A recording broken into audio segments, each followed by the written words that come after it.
It's time to rip the cover off what really works to ditch addiction, depression, anger, anxiety, and all other kinds of human suffering. No, not sobriety. We're talking the F word here, freedom. We'll share straight from the trenches what we've learned from leaving our own addictions behind and coaching hundreds of others to do the same. And since it's such a heavy topic, we might as well have a good time while we're at it.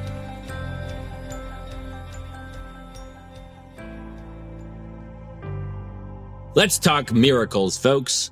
Yes, indeedio. I used to be frustrated as all heck when I was growing up because I would read all these Bible stories and all of these scriptural stories about all of these miracles that had happened, both in Christianity, in yogic lore, in martial arts lore, and Chinese martial arts history. And all of these amazing things were happening. And then people in my own life were talking about miracles, and they just felt like they were talking about coincidences. And they're like, oh man, this was such a miracle. And then people would come and talk about like the miracles of the Quran. And they were just like, oh yeah, interesting, cool patterns that you couldn't have cooked that up. And then others would come and talk about Joseph Smith and how like a young boy couldn't have written this book. And they were all, what they were finding was like things that were mind blowing to them that just, they didn't have a solid explanation for, that the only explanation has to be that this is miraculous or that this is from God or something. And then they were putting the word miracle on that. But to me, the word miracle was like reserved for like stuff like healing and raising from the dead and like physical changes in nature that were just not normal and they were indescribable in some way. And so as I grew up, I would like be frustrated by all the people that were talking about all these miracles, because I was like, no, dude, because if miracles have ceased in your time, maybe that just means that you've lost faith. And these aren't real miracles, and you're just pretending that they're miracles. And yeah, okay. I was like an arrogant little kid, and I was full of myself and my ideas, and I knew everything, because when you're a teenager, you know everything, right? And a 20-year-old and a 30-year-old. And it takes time to grow into the recognition of your own ignorance, to where now I really don't know much. And so as I grew up and I just put that on the shelf, like, okay, miracles. But then I started training in healing work, and I started training in biodynamic craniosacral therapy and sort of energetic work. I started training in body work for releasing root issues and all these other kinds of things. And I started seeing rapid life transformations. And as I started seeing them, I was like, wow, this is incredible. And I never put the word miracle on it, but then I started talking to other people about it and inviting them to try it. And they're like, it sounds too good to be true. Sounds too good to be true. And so that was all that stuck in my mind, is that rapid life transformations are too good to be true. And then it hit me one day that, the types of results we're seeing with people, others would call miraculous. And in fact, the people themselves call it miraculous in many ways. Others would call it miraculous, but that's just because they don't see what's really happening. They don't see what's really happening, and so they think it's either too good to be true, it's a scam, which nowadays everybody's skeptical, and so that's understandable, or that was actually some sort of divine hand that stepped in there. But when they were talking to me, I wasn't in there watching some divine hand step in. I was just doing what I knew how to do, and because I'm working in the way that I understand currently that the body works, some beautiful things are happening. We just teach them about breathing, and we take them through a couple of really intense sessions of breathing in certain ways to help them release things. Then we train them how to use the breath to release other habits in their body. And then we take them through deep tissue work, or we take them through some mental exercises that help them reframe and make a different relationship to their past memories, so that it's no longer something that defines their life, but just something that they've learned from, and they don't lose any of the wisdom of it. And this is just me over years kind of studying what works and what doesn't work with the body. And all of a sudden we have people coming who've struggled with addiction for long periods of time. We're talking 4, 5, sometimes 6 decades. And some of them, not all of them, but some of them within a few days, leaving behind all of the trauma that they grew up with and the abuse and all that other stuff, and literally walking home going like, I don't even know who I am anymore, because who I was disappeared and who I am now is free of all this stuff. And now I get to go live a totally different life. There's a lady who came to one of our retreats not too long ago. She told me that she goes home and now her place is clean. She loves cleaning it. She's super happy. Like, she used to be depressed 95% of the time, and now she's happy. She tells me 99% of the time. That might be an exaggeration. I don't know. but 99% of the time. And she's cleaning her house and her friends are like, who is this? This isn't who you are. But it is. Her entire experience of life changed because she went through some very specific processes. And on the outside, that sounds miraculous, but it sounds miraculous because you and I grew up with people talking to us about geologic time and how long it takes for the earth to change through erosion, and about humans and how humans don't change and you can't teach an old dog new tricks and your personality's set by the time you're 35, which, by the way, is not true, has never been true, but we've believed it's true as a society and as a nation. Or people who would say, wow, you can't get over addiction and you can't do all these other things because it's impossible unless there's the hand of God involved. And so we've believed that the only way change could happen is by miracles. And as a result, we've robbed ourselves of actually being able to see the beauty of what's happening. So I got on this miracle kick for a little bit. And I was like, yes, I'm not claiming the power of God, but basically, yeah, this is like we're in the process and the habit of working miracles every day. People who've been struggling with things for a long period of time, and then they disappear. Now, enter Amber. Amber she came to me as a client a long time ago. I don't know if I've talked about her on the podcast before. She was struggling with like business stuff and whatnot, because in her life, she had dealt with like Lyme disease and chronic inflammation and lack of sleep for sometimes up to 6 days at a time, because of the amount of pain and swelling and 30 other co-infections like Hashimoto's and Epstein-Barr. All of the doctors had basically given up on her. They're trying to make her life comfortable, knowing she's going to die sometime soon, but basically there's nothing we can do. And so she'd given up too. She wasn't looking for help. She came to me looking for help with just business stuff and getting kind of in a place where she could really sort through all the stuff in her head so that she could move forward. Now, I don't commonly coach in business stuff, but she and I met in a certain mastermind and I thought I'd help. Now, come to find out that as we're going through it, there was some addiction to opioids that had happened in her life because of the chronic pain. And there were some driving factors in there. So as we start getting down into root issues that are holding her back in business, we start all of a sudden seeing like all of these emotional things start leaving through physical work, through breath work, through some psychological work. But I'll tell you this, when you're working by just talking your way through your problems, that's such a small part of the whole issue that's why it takes such a long time to move it, is because you're trying to turn the entire boat using just one little twig when if you there's other ways to do it. Use the sail. It catches the wind better instead of using one oar. And so things started shifting. And then she finally came out and told me about some of these physical things that she'd been doing swelling, and the swelling coming up and going back down by us doing some simple physical processes and breath-oriented processes and helping her work through anything that came up emotionally and allowing her to release some emotional stuff. Well, she finally went back to her doctor and got some blood work, and lo and behold, the stuff that her doctor had thrown everything at and not been able to change had changed. But there was still, for heart inflammation levels, they wanted you to be underneath a 1.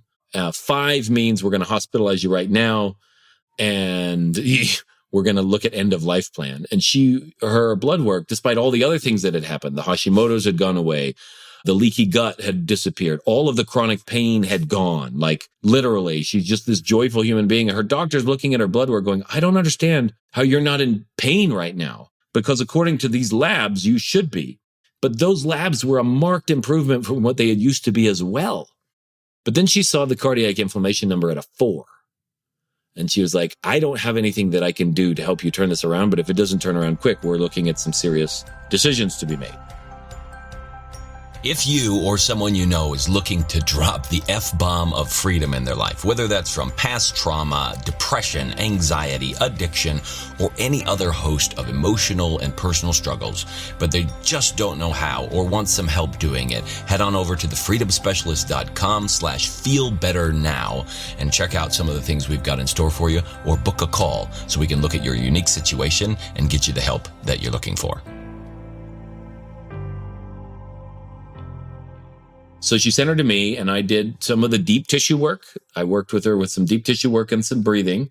Deep tissue work is I use sticks and other types of implements to just kind of help get into areas where the body's holding thought processes, emotional residues, as well as inflammation and all kinds of other stuff. And then we also worked through some past memories that were associated with some things that came up right in the moment. So we're helping release trauma, which a lot of these doctors recognize are associated with a lot of these autoimmune disease, as well as handling the physical components of it. And she went back to the doctor right after that, just one session, and her cardiac inflammation number was at a 0.5.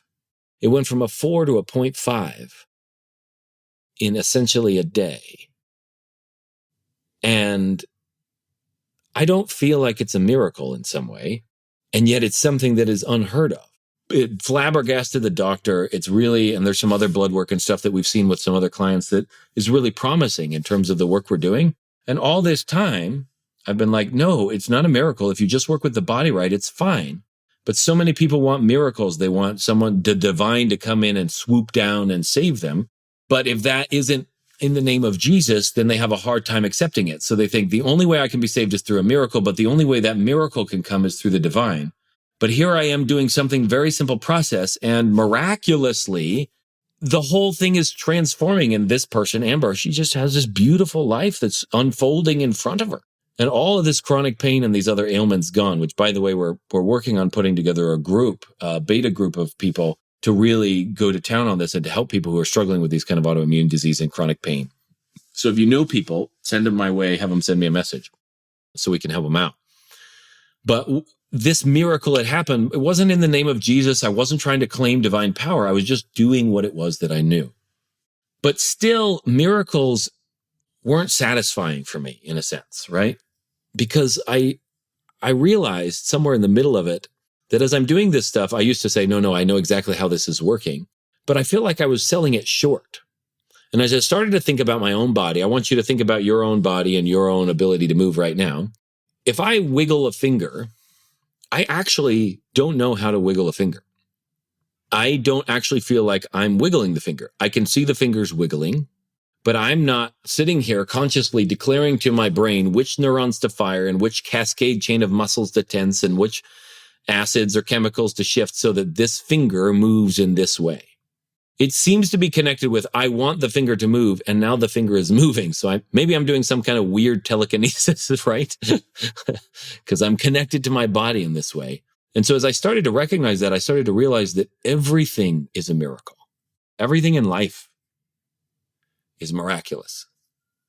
And I have spent so many years missing the billions of miracles happening every moment because I was busy chasing the one miracle that was the one that qualified in my definition. And it goes well beyond coincidences happening. Every breath is a miracle. And what I mean by miracle is that which I do not understand how and why it's happening, and that which I'm not really in control of, but it's happening anyway in a beautiful way. Every moment is chock full of miracles. And because I have sat there in my life and pretended that I know what's going on, I've missed the miracle. And that has robbed my life of so much joy and so much gratitude and so much just pure ecstasy at watching the tiniest things happen. So then when I start looking at my kids, I'm just watching the way their skin moves on their cheek when they talk. Could entertain me for hours sometimes. Watching the way the sun comes in the window and glints across their face. Watching the way my dog moves and ripples, or how he breathes, or the way his teeth are shaped. Watching the way the garden water runs. Watching how the sun sets. And recognizing that I'm in control of none of this. It's all happening in this miraculous way that I have no clue what it's like, and I get to experience it, has shifted so many things for me. And it made me, for the first time in my life, want to turn around and say, instead of chasing being the one who's the miracle worker, I would now like to be the one who recognizes the miracle in every moment. When I was involved for a period of time in psychedelics and looking to substances to try and solve my life issues, I wanted these heightened states of consciousness, you know? I wanted to be in these elevated states where I was having visions or having thoughts and deep aha moments. And I realized that every state of consciousness is just another state of consciousness. And they're all not the real thing. that as soon as I hold one way of being above every other one, then the rest of my life becomes a problem. And we have this problem in the West with spirituality. As soon as we decide one thing is spiritual, we automatically, in our minds, without being able to control it, judge everything else as non-spiritual and therefore less than, unless we think spirituality is dumb and then it goes the other way. We inherently, by saying this is spiritual and this is not, automatically are running around judging the world. And yet the world, the entire world was created by something. And we're sitting here saying, no, it made a mistake on that. Only this part of it was good and the rest was bad, when we're part of what it created. And so in chasing all of these spiritual experiences and breakthroughs and aha moments, I had labeled inadvertently the kinds of miracles I was chasing, the kinds of experiences I wanted to have. And as a result, I was robbing myself of the grandeur of the experiences I was having. You see, the moment that you and I decide that there is a goal out there that is better than what we have now, we will no longer be able to enjoy what we are currently experiencing. There's no ifs, ands, or buts about it. The moment that you decide that something out there is better than what you currently have is the moment that you fill your life with misery so that you can go chase that other thing. But guess what? The misery came from you, and so also does the miracle. So when I started recognizing that, no, I don't want to chase these altered states anymore. I want every state to be miraculous. I want picking my nose to be as ecstatic an experience as having a newborn baby. I want them all to be glorious experiences and beautiful and wonderful and miraculous. And that means enhancing my ability to perceive the miraculous in everything. To do that requires working with your mind and your body in a different way. It requires being open to things that maybe you weren't open before. And then when it starts happening, and I don't live in it all the time, I don't see the miracle in every moment all the time at all, I'm still training my mind and trying to enhance my perception so that I can see it all.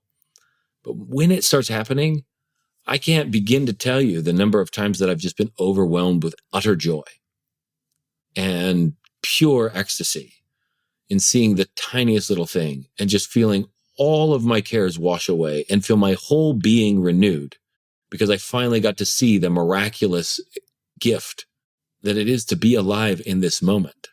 And maybe, just maybe, that's the whole point of this existence anyway. It was a gift, a chance for us to experience in a body form the miracle of life.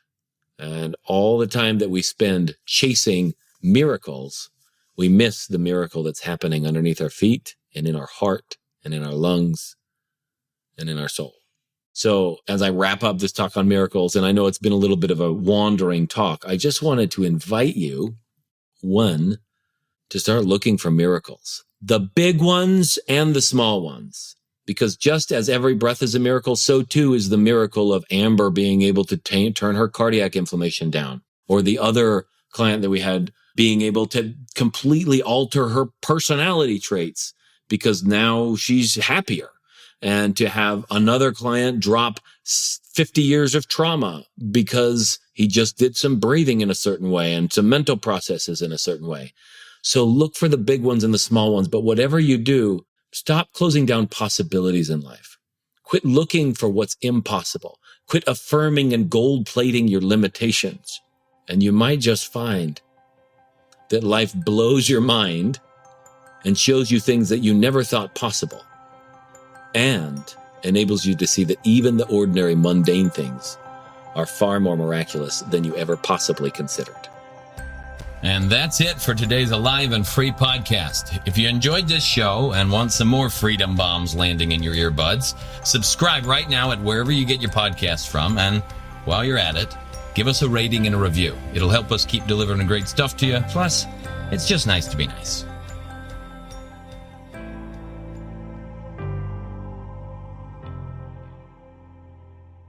This is thepodcastfactory.com.